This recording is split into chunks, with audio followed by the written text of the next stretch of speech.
right, welcome, Foreign Saints. I got our boy Christian back on to talk some deep stuff, man. Like you see it in the name of the episode. We talking Kyle Rittenhouse. What? And I know, right? And we're also getting into what that's revealed about people's true desires and stuff like that. I mean, because you know how we do on this channel. If you want to hear the political ramblings of everything that that Kyle Rittenhouse's case means politically and socially, there's a bunch of other people that are having that conversation fruitfully.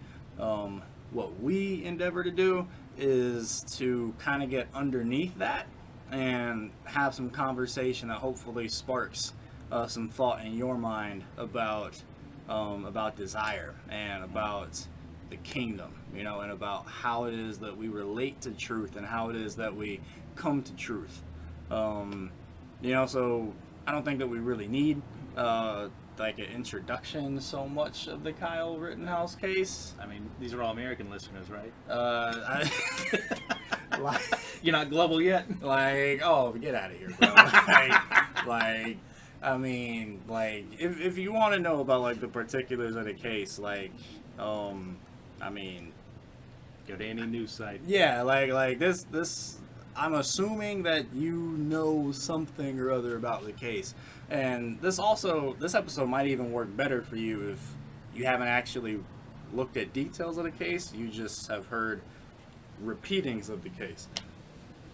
But I guess we can start with just kind of giving opinions on the verdict. And we're outside. My wife's teaching virtually, and it's a great day out here. Why not? The beautiful December day. Facilitates thought. Christian, how about you tell us about the verdict and just kind of your thoughts, just kind of on the verdict. All right. Make sure I get my words right here. So, not guilty of murder. Was a case of self-defense. What's the word I'm looking for? Justified. Thank you. Justified in that sense, which we've talked about this before. It's like we both agree from the evidence presented, that's absolutely what it should be. Yep. But is that the real issue right here? Yeah. Is that where the conversation stops? The kids ruled not guilty, and why did the jury rule not guilty? Because with the law of that particular state, in that situation, that is justifiable self-defense. For the most part, if you go out and do something that causes a situation, that causes a situation is inherently dangerous, that does not automatically completely waive a person's ability to defend themselves. It doesn't automatically waive that. And in my opinion, that's true not just for Rittenhouse, but I feel like it's also true for every other person that was involved in that incident. Even especially the when you hear people, the play-by-play. Especially when you hear the play-by-play. And I would encourage everybody to watch the cell phone camera footage if you can. Preferably find the longest clips you can with the least amount of commentary over them, and just watch those clips and then ask yourself, if you were in Kyle's shoes in that moment, would you not fire? And also, if you were in the shoes of the people who attacked Kyle, right? Because for some of y'all, on the bluer side of things, you got to ask yourself, if I was in Kyle's shoes, wouldn't I have fired if I had that opportunity? For some of y'all that are on the more red Republican conservative side of things, some of y'all should probably ask, if you were in the shoes of those who attacked Kyle, wouldn't you have attacked? Or at least, would you not have thought about it? Because again, from their perspective, they heard gunshots. It was a crazy night in Kenosha. Everybody's trying to paint the town red. You hear shots fire a block down. You see a dude in dressed somewhat, ready to do some work with a rifle slung around his arm, and he's running up the street away from where you just heard the gunshots. My thoughts are, he probably just murdered someone. Like, and now you might say, well, that's not the only thing you would think. Well, here's the thing with justified self-defense, right? It just has to be it has to be a conclusion that is not unreasonable to come to. And that's that my life rational. is in danger. Yeah, that's a perfectly rational situation. So I feel like, let's say the situation was reversed and Kyle ends up getting because one of the dudes that assaulted him had a gun, and did fire a shot, but it missed him, So let's say that we live in an alternate timeline. This is the Marvel Cinematic Multiverse, and we live in a timeline where Rittenhouse ended up getting shot. That first shot didn't miss, and now whoever I forget the man's name, but that man ends up on the witness stand for trial. I would also argue that man should be ruled, not guilty on the grounds of justifiable self-defense, because from his perspective, I don't think you could call it unreasonable that he would fear for his life in that scenario. With the evidence presented in his mind at that moment, would I have made the same decision? More than likely, yes. Right. So I need to defend myself from this potential murderer right here. Right. And when it comes to matters of justice are not the place to grind political and social axes. And I would like to think that, that I would like to think the African American community would understand that. Because for a lot of America's history, that's happened, but to our expense. People having agendas and stuff like that, and they want to play those agendas out in court instead of actually giving just, rulings.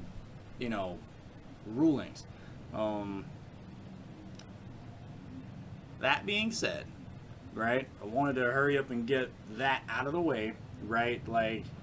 I don't think the only way it could be argued that the court got this wrong is if you weren't paying attention to the court proceedings, right? I personally am somebody that has watched little to no for all practical purposes, I haven't really watched any, news commentary. Haven't watched anybody on the left or right, their commentary on it. However, I did watch, multiple hours of witness testimony of the actual court trial. Good portions of it were dry, and I was pretty annoyed at the fact that the prosecutor tried to argue Rittenhouse's guilt off of Call of Duty nonsense. It's that old video games calls violence argument. Really annoyed at that. That being said, that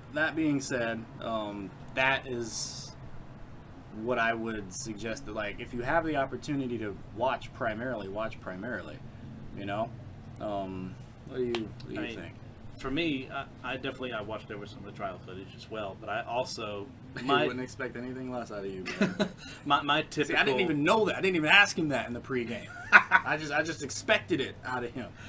But my typical thing is when I'm trying to learn about something from various news outlets, I have three major places I go, and you're going to go. They have nothing in common. That's the point. I go to Fox News, I go to the BBC, and then I go to Reddit. And hopefully somewhere between the three of those, I may get some semblance of the truth presented to me. Because all three of those have agendas. They do. All three of them do. Reddit doesn't have an agenda. Yeah, they do. It's anti-everyone else's agenda. It's against everything. What is popular right now, we're either for or against it, but we're going to say we're not. We're going to say we are, and the hive mind will say whatever it wants. What I find interesting about this case, and also kind of scary, right? Because my angle on everything is, okay, how is this affecting the church? How is the church allowing this to affect her? What does this reveal about the church, about what's going on in the church, right? When it comes to social agendas, those are going to be three questions I will always ask. depending on the situation, there might be other questions. But in this situation, those are the first three questions I care about. The question after that becomes, what do we learn about the way that America in her present day kind of relates, to racial situations. Because it's not like it was an unpopular sentiment that had this been a black man on the stand, the trial would not have gone as favorably. And we've definitely seen a lot of people on the left just assuming that that's true without actually arguing for it. And we've also seen a lot of people on the right dismissing that claim without actually arguing for why one ought to dismiss it. I would say if you're going to claim to be a Christian, that means that you are claiming to worship the God who is truth. And if you claim to follow truth, that means that you have to commit to doing what it takes to find truth. Christian, you talked to us kind of about that, just kind of like, just out of the scriptures and just practically, like what is it? What is the sort of mindset that is conducive to searching after truth? For me, it always comes back to John 14:6, where Jesus says, "I am the way, the truth, and the life. No one comes to the Father except through me." So that statement, by its very nature, is either true or it is false. There is no middle ground there. I have to say at the end of the day, who is Jesus? Well, Jesus says he's God. Okay? And if that is true, then the things that he says are true, because if they're lies, he can't be God. So I have to follow all the way down from that. Okay, he said this.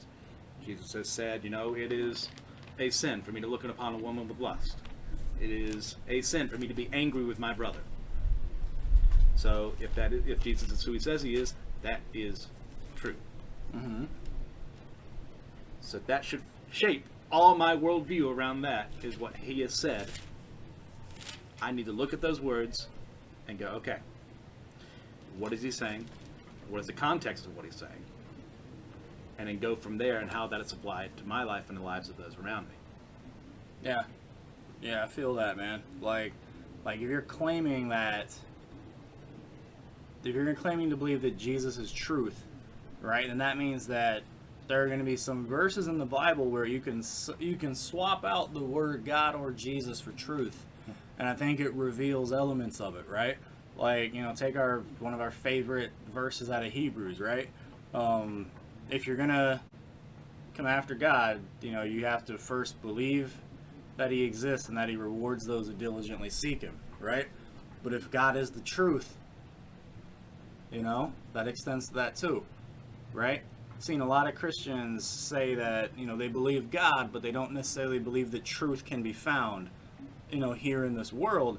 And I gotta say, bro, like from a biblical standpoint, that's kind of a contradiction, right? Because if God is truth, that means that you would have to believe that truth can be found, and that truth rewards those who diligently seek it, right? Like the Christian worldview is that truth is findable with enough work. And why is that? Because one, truth created the universe, truth still runs the universe, and truth has your best interest at heart, because truth died for you on a cross and then rose from the grave. So in a very literal sense, in Christianity, truth took on flesh and bodied lies, bodied falsehoods, and proved that though lies might be the only thing you can see for a time, if you hang on and if you search, truth will rise to the surface. You saying replace Jesus or God with truth, my mind, as a joke, first went, truth wept. Mm-hmm. Instead of Jesus wept. But at the same time, the more I think about it, how true is that for Jesus as a human and God to weep over the life of another human being? Mm-hmm. Is that not how he feels about all of us when we suffer, when we die, when we lose ourselves? Jesus wept. Truth wept over Lazarus. He's weeping over this trial as well. Yep. All those lives that should have never been lost in a situation that never should have happened. Right. You know, like, which kind of brings me to, which kind of is a nice little segue into just talking about the subtle and not so subtle, lionization of Rittenhouse. Which I find to be a really hypocritical, accusation from people that were so concerned about the lionization of George Floyd after his death. Now, what was so different about the two of them, correct? Well, in one situation, in the former, George Floyd is no longer with us. And in the latter, Rittenhouse still is. One was a victim. One was, I don't want to say guilty, but I will say has a part to play in the situation. Stupid. He was stupid. Oh, yes, we can also say that. I didn't know that was the word you were looking for. I do agree with that. The act that he did was rather rash, dumb, immature, all sorts of things. So I'm not really a fan of rewarding stupid behavior. Like, it's kind of wild to me, because a lot of these right-wing guys that have had Kyle Rittenhouse on to like talk about the situation, right? A lot of these guys have kids, right? Now, if your kid did what Rittenhouse did, would you invite him on to your show to talk about the situation with the attitude that you have with Rittenhouse? Like, I'm not saying that people are like, that everyone that's had him on is trying to brag and like, stick a middle finger up to the system, their perceived system. But I'm also not going to act like it's not what's happening with some people. Yeah. So, well, I talked to my dad about it. My dad, I lean right. My dad leads further right than I do. Mm-hmm. And he said, Christian, if you came up to me and you said you wanted to protect my business at, how old was Rittenhouse at the time? Too young. He wasn't 18, I don't think. Yeah, too young to be doing anything like this, and said, all right, well, I'm going to vigilante this. You know what I would have done to you, Christian? I'd have beat you and kept you in the house. Yeah. Like, it's not your job. You know what, man? Like, I almost forgot about this. Like, do we all know? Some of y'all do, but do all of y'all know the fact that Rittenhouse was falsely claiming to be an EMT while he was out there? Oh, that's right. Because yeah, I know, right? Like this adds a whole nother level on top of this. Like, dog, that pisses me off, man. Like, there's a reason in the Geneva Convention you can't claim to be medical personnel falsely. Like, if I'm remembering correctly. Like, you know what I'm saying? Like, that's just not a good look, man. Like, I'm sitting there watching the video. I'm watching a cell phone video. I'm like, why has this dude got medical gloves on? Carrying a I mean, I don't know why it's not like cops are going to be fingerprinting in a riot. Like, why is this dude? And then, so I watched the trial, and the prosecutor does a good job of exposing the fact that, Rittenhouse, though he was in training as an EMT, it's not like he wasn't completely removed from the EMS system, right? He was a cadet or something wherever it was that he was training, but he was not yet licensed as an EMT or as a fire guy. Really, like, he wasn't licensed one way or another. In the state he was in, and yet he's out here in Kenosha that night claiming to be an EMT. Like, what's up? So I was making sure I was right in the Geneva Convention. Mm-hmm. Because the idea I was going to bring up with that, it says, okay, so medical personnel are non-combatants, and shooting one is a serious war crime. So is impersonating one so that the enemy won't shoot you. So if he is pretending to be someone who should not be shot at, Right. and then getting himself into a situation where he needs to fire back. Right. How are people going to look at EMTs, paramedics on the scene in actual conflicts and crises? Right. Well, they're going to see them as potential combatants Right. or problems instead Right. of people doing their jobs. Right. Like, it's not like, because EMTs and paramedics, like, our reputation isn't quite as shot as cops in this day and age. But, I mean, it doesn't take much. Like, it really doesn't. And sometimes people don't like us, even though medically, like, it was just out of our hands, even by the time we got there, like, and I get that emotions run high in the situations where we work. But you can't go out there like with a rifle over your back talking about I'm an EMT. Like it actually goes against one of the very first tenets of the job, which is one of the first things you do, if not the first thing you do. Actually, okay, it's not the first thing. First thing you do is put on your PPE, your personal protective equipment, right? Yes. But the second thing you do is is the scene safe? If the scene is not safe, we call PD. Why wouldn't you? That's literally in the job description, dog. Like, if the scene is not safe, you call law enforcement to make the scene safe, right? Because there's no sense in you getting injured along with the patient, because then, who is there to help? If the scene was safe when you got there, and nonsense has happened, and the scene is now unsafe, you back off and you call PD, or whoever it is that be necessary to make the scene safe. Sometimes it's like, oh, a power line is drifting close to the water, let's fall back and get fire to shut off the power or whatever. But in a lot of situations, like, nah, it's unsafe now because it's the active shooter, so let's hide behind the ambulance, boys. He's doing the exact opposite of this. And yet, I feel like that's being ignored.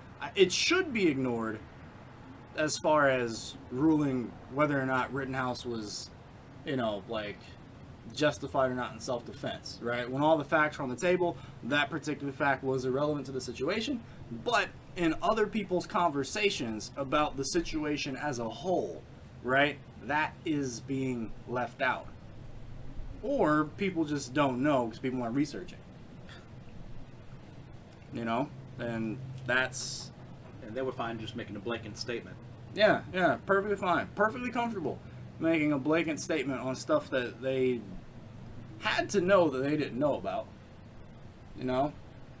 Which sounds very hypocritical because it's some of the things that, the left is accused of doing, as if the right never does. And since you wanted to claim a verse, I will also claim a verse. All right. This comes out of 2 Corinthians 13. This is our last recorded words of Paul to the Corinthian church. After they've after an element within the church, they kind of spurned Paul and his ministry in return for, fake apostles and, kind of rich type pastor types. And what he says to them is, examine yourselves to see whether you are in the faith. Test yourselves. Or don't you realize this about yourselves, that Jesus Christ is in you, unless indeed you fail to meet the test. I hope you'll find out that we haven't failed the test, but we pray to God that you may not do wrong. Not that we may appear to have met the test, but that you may do what is right, though we may seem to have failed. For we cannot do anything against the truth, but only for the truth. For we are glad when we are weak and you are strong. Your restoration is what we pray for. And I always like that phrase that Paul uses there, like, you can't do anything against the truth, only for it. Which again makes sense, because who is truth? Jesus. You can't do anything against that man. like he wins every time. Especially in situations where it seems like he's losing. I'm not entering that debate. I'm full of hubris, but there's a limit. There is a limit, Like, and the emphasis on examining again. You know, the Corinthians, those prideful Corinthians were absolutely sure that they were right. And yet Paul's begging them to examine themselves again. You know? Like, there's when you think you're right, you are often wrong. You know, but the only way to know that is by examining. It's by examining. You know, and we don't do that. You know, like we take the narrative that best appeases us.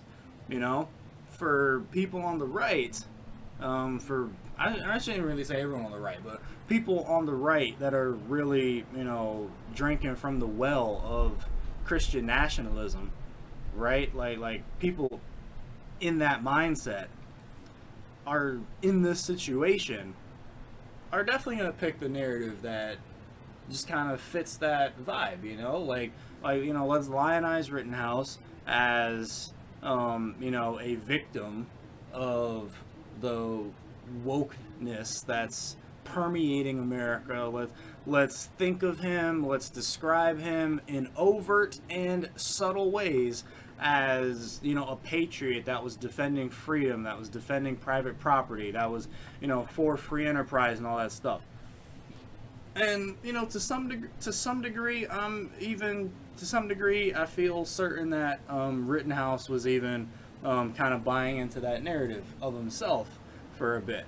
You know, and let's also not forget the fact that dude was in contact with some white nationalist groups, you know, shortly after the incident. Now, sure, does any of that play into his verdict? No. Remember what we said at the top of this. I do think that verdict the jury handed down was right. But if we're trying to examine the wisdom of the situation, we got to look at the whole situation, not just the legalities, yeah? Like, if we're trying to actually determine what was righteous, we got to look at the whole situation, right? Not just the legalities. If Rittenhouse is presumably going to become a white supremacist in the making, then he needs to be on a list. Then he needs to be examined and go, okay, who is he talking with? What are they saying? What is he saying? But that doesn't affect the trial. Right. Because you look at the evidence, not who a person is. Right. Regardless of how much we don't like aspects of their character. Right. They're not on trial for their character. They're on trial for what they may or may not have done. Right. Unless their character is directly relevant to the situation at hand, which in this case, it wasn't. You know, didn't need his character. But just need to know, did he have justifiable reason to fear for his life? That's really the question at hand as far as the trial is concerned. But what I do love about this situation, if something can be said to be loving about this, ever since the quarantine started, ever since the George Floyd incident happened, this has forced issues out into the open that have been hidden in the shadows for far too long. Mm-hmm. That Christians have been ignoring for far too long because it was just easier to sweep them under the rug and pretend they didn't exist. Right. And we need to be discussing, okay, why is he in this situation? What led him to have this mindset that it's okay for me to do this? Okay, well, I don't know about the man's faith. I'd have to guess maybe probably not. I would guess, but I don't know. But why, even if he was a Christian, would we was like, oh, he's our guy, therefore we have to support him? Right. Like you really don't have to. You know, I'm not even arguing that you shouldn't. I mean, I do think you shouldn't. But, like, to act like your only two options are either support Kyle or accept heresy is foolishness to me. Like that's nowhere near the number of options that are on the table. And both of those options are terrible options. And also, like I just don't understand this idea of like, well, I gotta go the lesser of two evils. And I'm like, doesn't Jesus call you higher? Like doesn't Jesus call us to determine through testing what is the will of God and what's pleasing to Him, right? Like which would imply that there's going to be situations that look impossible, but you're going to have to do some work to figure out you know, like the way of holiness that a Christian ought to walk in. And by allying with the lesser evil, I'm still allying with evil. Right. Which I am called not to do in truth. Right. That has no place in truth. And so you guys that would critique what we're saying as being too idealistic and being non-practical, I would, to some extent, agree, depending on what you mean by practical, right? Like, if by practical you mean it doesn't fit in with the way society works, then obviously, but I would simply offer to you, the one that you claim as your savior king also never gave in to the lesser of two evils. And you want to talk about idealistic, how about dying for the entire world that hates you? Right. Like that's not pragmatic at all. Right. Like, you want to get more? Can you get more idealistic than the one that you claim lives inside you and animates your being now? Oh, there we go. If he's actually animating your being, well, I'll be complaining about it being not practical, right? like, I do a lot of not practical things. You know, with the stuff that I own, you know, like, this is not practical to, like to hit the turbo on your car on whatever, like, but it like, feels nice, doesn't like, it? I don't know, man, maybe the car doesn't want to go turbo that day, but I mean, like, it's also my car. I also bought it. I'm also inside it, so I get to do what I want with it. Paying the insurance for it. Right, like, you know what I'm saying? Like Jesus bought you, Christian, bought you. He is in you and should be in the driver's seat. So if he wants to hit the turbo in you, you go turbo, right? Unless he's not really king, right? If he wants to show compassion to people, you show compassion, right? It doesn't really matter what you think about the situation. The king wants to show compassion. So I get out the freaking way and we show compassion. Like, that is how this works, right? You're the theology head here. That is how this works, right? If you want to say that, yeah, sure. Like, absolutely. Like, is he king or is he not? Is he king or is he not? Is he the truth and the way to life, or is he not? Like, that's the question, man. That's the question. And I'm gonna intersperse a clip. I'll do what I can anyway to intersperse a clip from Assassin's Creed 3. And right here, do you expect anything less out of me? No, that makes perfect sense. Like, I keep trying to understand how men like Washington and Jefferson could dedicate their lives to the pursuit of liberty and equality, yet have no problem owning slaves. It's hypocritical in the extreme, and your history books make only passing mention of the subject, as if it were of little consequence. They had a war to win, country's future to secure. How could they deal with all these issues at the same time? Spoken like a true apologist. We hear it today, too, that matters of civil rights and equality must wait. There are conflicts to settle, economies to salvage. What do any of these things matter if the people are not free and equal? All of them. like, I think I know what scene you're talking about. where he, where Sean asks, I mean, honestly, he's almost quoting from some MLK papers. I just don't think most people read enough MLK to know what he's quoting. But, like, There's more than I have a dream. there is more than I have a dream. Well, imagine yes. that. Yes, there is more than I have a dream. Like, I'm living a nightmare. Like, that is an option here.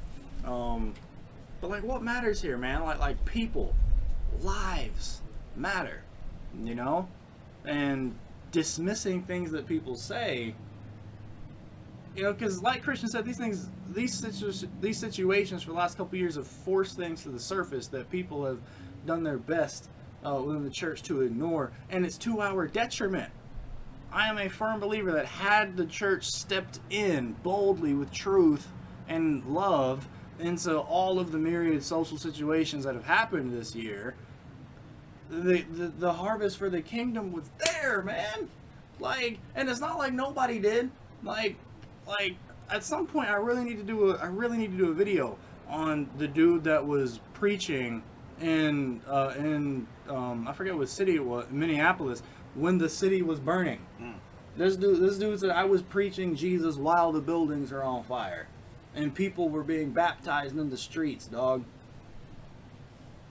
Like, healings were happening in the streets. Like the name of Jesus was being lifted up as the city burned. You know, like For a year and a half, we had all these freebies handed to us freebies for free. Easy. Oh, we can help the sick. We can stay at home and be responsible. We can love our neighbor as ourselves. Easy. Why didn't we do it? Easy stuff, man. Easy. You'd be like, hey church, is murdering someone in cold blood wrong? All we had to say was, Yes, murder is bad. It's a commandment. oh really? Oh, It's one of the Big snap. Ten. Oh man.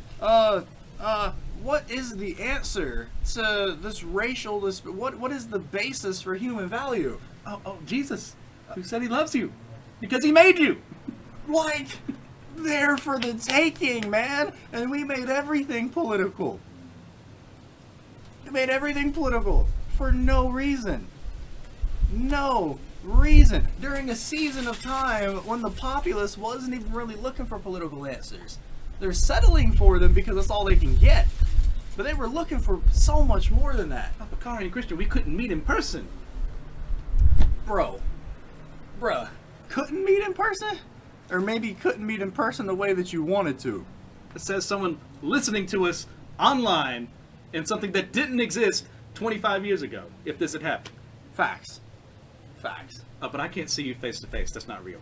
You know, like, I can't reach the homeless while we were reaching them before then. facts. You know, like y'all out here talking like Judas. That money could have been sold and given to the poor. Were you doing that before? Were you doing homeless ministry before this point with the money that you definitely had? Oh, treasurer. And we had all this free time after the pandemic started. Well, you had free time before. Yeah. I had free time before. Yeah. What was I doing with it? Right. Like let's not act like these things are legitimate reasons, right? You know? And, you know, just kind of the last thing to really talk about here is, like, you know, that quote that's going around, you know, had Rittenhouse been black, this would have been different. And not in a good way. You know? And, I'm a you know, we gonna pull up the article, man, but I kind of want to hear your thoughts on this before we open up this article. Okay. It's kind of like, what did you think of it? Because you undoubtedly heard this kind of rhetoric going around. Yeah. You know, like, what was your kind of response to that as you were hearing it, just kind of through the interwebs and stuff? The idea if the races had been changed, the outcome would have been different. Yes. My instinct would have been to say, yeah, that makes sense, given our track record with the criminal justice system. And expound upon that a little bit. I mean, Or just your feelings on that, you know? as much as conservatives hate hearing the term systemic racism exists. We just don't want to admit it. Indeed. And if I look at cases, I'm not even talking 200 years ago or when slavery was still legal. I'm talking about a year ago, 5 years ago. Mm-hmm. You get situations where African American, Asian, what have you, was the proposed criminal. Their conviction rate is going to be higher than if it was me. Indeed. And the fact that that's truth hurts. What made me so special? Yeah. And what are we gonna do about it as the church? What are we gonna say to that? You know, because sure, actions do need to be done, but we're also lacking in our words department, woefully lacking in our words department, which really should not be the case. You know, like, one of the first ever issues that the church had to deal with was that of discrimination. Discrimination between the Hebrew-speaking Jews and the Greek-speaking Jews. You read about it in Acts, you know. And what did the apostles do? Like, they handled that with a quickness. They said, "Look, we're not gonna stop preaching the word to deal with this. Y'all get some people in place and handle it, because this should not be happening inside of God's people." You want to know what happened? Read Acts. They handled it. They didn't pretend it wasn't happening. They didn't try to hush it. They didn't try to explain why it was really the Greek-speaking Jews' fault that they were being discriminated against. Well, maybe if they just taken the time to learn some Hebrew, they wouldn't be being discriminated against. Let's not act like people wasn't arguing that back then. Let's not act like people wouldn't argue that today. But they didn't do that. Right? They just said, whatever's causing that, get rid of it. And make sure both groups are being treated equally. As they, not even so much equally. Right? Because I know that's a trigger word amongst people. Right? Oh, communism. Alright, how about this? How about making sure that everyone is treated in accordance with the worth that the image of God within them generates? How about that? How about that? As far as I know, there's not some weird socialist thing that you can attach that statement to, right? How about treating people in accordance with the image of God on them? Or, God forbid, how I want to be treated myself. Oh, snap! Almost as if we have a king that gave a command on the issue. Second biggest, if I remember. Second biggest, yes. Yeah, second biggest, man. Under only love God above all else. Indeed, man. Oh my gosh. We really make things way too hard for our own good. We do. We really do. And to those of y'all, I don't have another place I can really put this in here. But harkening back to the Ahmaud Arbery case, just reading from an article, you can fact check me on this. It's true, man. On November 11th, I believe that was the defense attorney for the ones that murdered Arbery. He tried and failed to prevent high-profile African Americans like the Reverends Al Sharpton and Jesse Jackson from being in the courtroom, alleging they would influence the jury. Quote, "We don't want any more black pastors coming in here," unquote. Go said in court. A day after Sharpton sat in the public gallery with Arbery's mother. That's on public record. That same day, he questioned what would happen, quote, "if a bunch of folks came in here dressed like Colonel Sanders with white masks sitting in the back," unquote. Apparently equating African American civil rights and faith leaders to the KKK.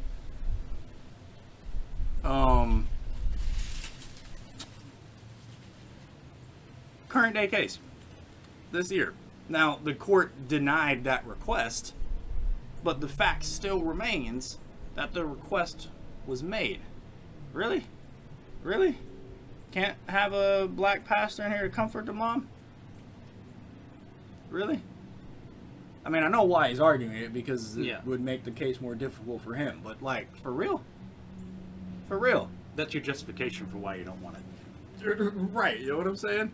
And I wanted to bring up that article that we was talking about before. Yes. Gotta make sure we get this in before my battery dies. We should be good though. You know, the Surface says I got 35 minutes, so that probably means like a good 17 and a half. There we go. You know, because I got the microphone plugged in, so like that sucks more power than it otherwise would. It'll just provide a nice adrenaline rush. Indeed, you know. But we looked up an article. Well, I looked up an article, sent it to him. From the Urban Institute, you can look this up. John K. Roman is a senior fellow in the Justice Policy Center at the Urban Institute. And the study it's a 15-page study, so not that long as far as studies go, but pretty good. John K. Roman, PhD, entitled Race, Justifiable Homicide, and Stand Your Ground Laws, Analysis of FBI Supplementary Homicide Report Data. And if that title makes your head spin, good. This is kind of what it looks like to start digging into facts, data, hard numbers, you know? And I'm not saying that one study is enough to be conclusory on something, but I also don't have all day, you know? So we're going to do one, and I hope that this encourages you guys to actually do your own research and to be okay with the fact that not every truth comes after 30 seconds of Googling. Like, not every truth does. Heck, the most important one didn't. So don't expect a majority of them to do that. So this guy, he wanted to kind of do some research into like what racial disparities, if any, exist, specifically when it comes to court cases where stand your ground laws kind of came into effect, and whether or not there is a racial disparity in, and whether or not cases are ruled as justifiable self-defense, depending on the ethnicity of the defendants and the plaintiffs. They got sources out the freaking wazoo, but we're gonna come down to page, what was it, 10 that had their conclusions on it? I did 9 or 10. 10. All right, so I'm gonna read some of the paragraphs, and I want your expert logician's analysis. Okay. Okay. All those years of law school I didn't take. Look, let's not mention that for the wonderful viewers. Look, this man's gonna go to seminary. All right, that's all you need to know. All right, that's all you need to know. Well, Carl, you didn't assure us that he would pass seminary. It's not important. No. It's not important. Jesus didn't pass seminary either. Yeah, Jesus didn't pass seminary, bro. Ooh, got him. Peter was a fisherman. Reeled him in though. Ooh, More that's likely a illiterate. Ooh, that's metaphors right there. All right, and I also want him to be the one that's doing it, because maybe some of y'all will just hear it better coming from a white dude and a black guy. I'm just saying. All right, so overall, and this is in their conclusions page. I gave you all the information you need about it. I will also do my best to provide the link that I got this PDF from in the video description, so you can click it and read it and analyze it and dismiss it to your heart's content. All right, now getting into it. I did my citing that I needed to do. Overall, the rate of justifiable homicides is almost... sorry, I didn't want to start there. 2 paragraphs later. With respect to race, controlling for all other case attributes, and there were a lot, and they definitely showed their math for like 10 pages on that. Agreed? Yes. Yeah. Controlling for all other case attributes with respect to race, the odds of a white on black, hear that, of a white on black homicide is found justified is 281% greater than the odds a white on white homicide is found justified. We were actually just reading this just before we put this camera on, and this dude had an audible reaction to that sentence, which is not normal for him. It was bad. I wasn't prepared. It's one of those things you kind of know, but to hear the actual number put behind it, the percentage, if you're not shocked, then there's something wrong with you. Yeah, and they're polling like recent case. Like these aren't like. Yeah. Once again, this isn't 200 years ago. Right. These are within what, 10 years? Right.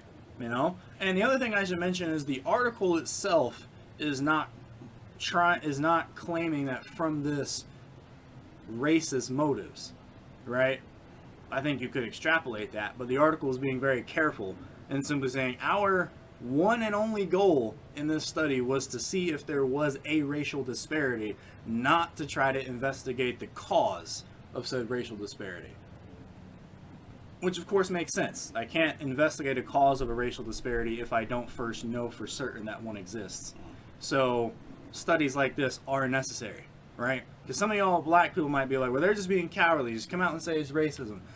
Scholarlies should be more, it should be more careful than that. Let me first determine with exactitude that there is a disparity before I start trying to explain stuff. You can end up in some really bad philosophies that way. When you're trying to explain something before you've proven that it exists. You know? If you want proof of that, just look at the science textbooks that were trying to explain why African Americans were less intelligent than their white counterparts because of skull shapes, without actually proving such a thing. Right? They were just assuming that we evolved from a lesser developed monkey than they did. They did not prove that, they assumed that. Just letting you know. I gotta make sure I actually read this before my phone dies.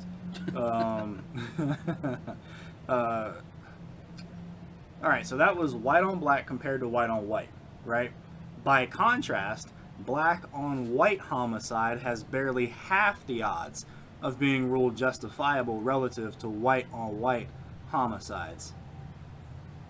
Not even the black, not even the white on black. The white on white. Right. Yeah. Yeah. Being compared back to the baseline. So it's got to be an exponential difference between the two extremes. And lastly, statistically, black on black homicides, this is where some of y'all black people gonna have your bubbles burst. Statistically, black on black homicides have the same odds of being ruled justifiable as white on white homicides. And that surprised me too. It did surprise me as well, honestly. You know, but that's the funny thing about truth. I feel like when one of the ways you know it's true is when everybody with varied backgrounds is shocked at something, but not at the same aspect of it. I mean, I would have guessed white on white would have been the clear winner in this case. Yeah. But to have them be basically the same. Yeah. Yeah. It's like the disparity only exists when, or at least according to this study, the disparity only exists when there is an ethnic difference between the defendant and the plaintiff. I find that interesting. You know? Sadly, so. Like, now, we're doing some work of interpreting, or the study isn't interpreting, we're just postulating here, but I wonder if you give your thoughts, critiques, whatever, but I wonder if that might not be indicative of when I see two different people, we have a tendency of assigning different levels of humanity to different people. Like, if I'm looking at people within the same category, then they're like equally human to me. So I treat them both the same. But when I'm looking at two people from different categories, I assign differing, you know what I'm saying? Different preconceptions Yeah. and ideas of, well, they must have come from this background. Or, Yeah. They must have come from this background. Yeah, that sort of thing. Yeah. You know, like I wonder if that might be a cause, or at least a potential cause. You know, for the disparity.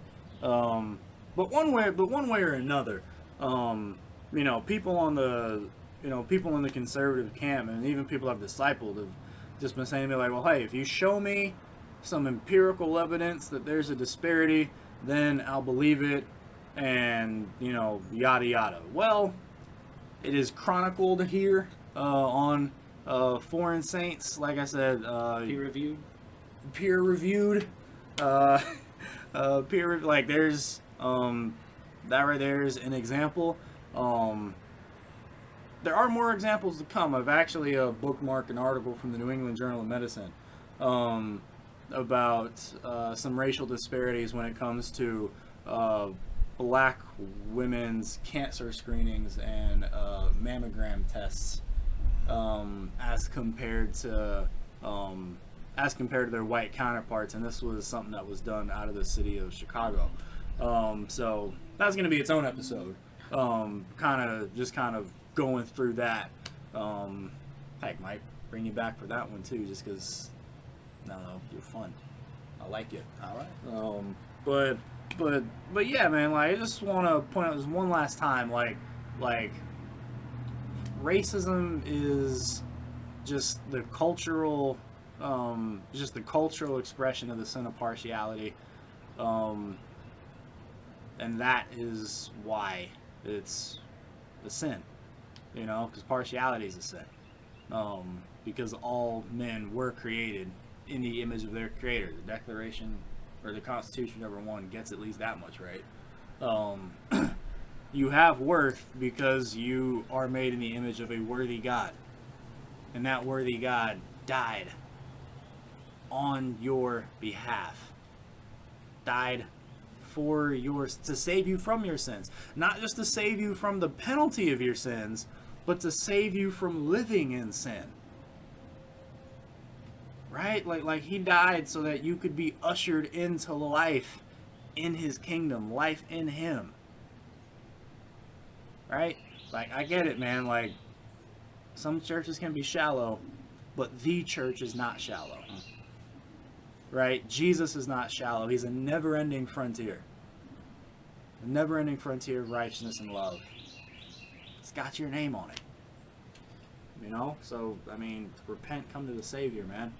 I'll let you have the closing words here, my guy. All right. Thank you, sir. I'll just put the related videos and stuff on the screen.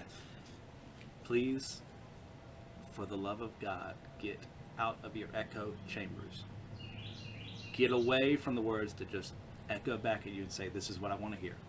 This is what I want to hear. This is what I believe, therefore it is true. That is not truth. Some of those words can be true. But if I don't look out at someone else's perspective and ask them questions, and ask them, okay, well, this is how I handled something, how did you handle it? Or like, well, why would you have this reaction that I feel strongly about this? Then all I'm ever going to do is hang around people who think like me. I'm going to sin because I'm not going to interact with my brothers and sisters who don't believe the same things I do. And I'm going to say they're lesser than me because I hold these truths to be true. Versus the actual truth, which has been replaced with my truth. And my truth sucks. Yeah. Yeah. You know why? Because I made it. Right. And as much as I'm prideful of myself, I'm also, because of Jesus, able to humble myself and say, look, I'm not as smart as I think I am. There are preconceived notions that I had when I was 18 and coming out of the home for the first time that were threatened by things I heard that I had never heard before. Some of those things were true. Some of those were very untrue. But because I'd lived in that echo chamber for so long, I was not prepared for them. And you're not going to step up at bat and get ready to swing because you're not going to know what kind of pitch is being thrown at you. Ooh, talk to him, man. Talk to him, man. So, ask questions. Talk to people you don't go actually talk to all the time. Get their perspective. Maybe you'll change. Maybe you'll stay. The things I knew were true. But you're never going to know for sure if you just hang out with yourself. Hey, man. Words of wisdom from the guy, man. Words of wisdom from the guy. Like I said, you got the related videos on the screen, man. Check them out. For now, it's the Foreign Saints crew saying we'll talk to y'all next time, man. And until next time, as they say on Wretched Radio, dog, go serve your king. Amen. Peace.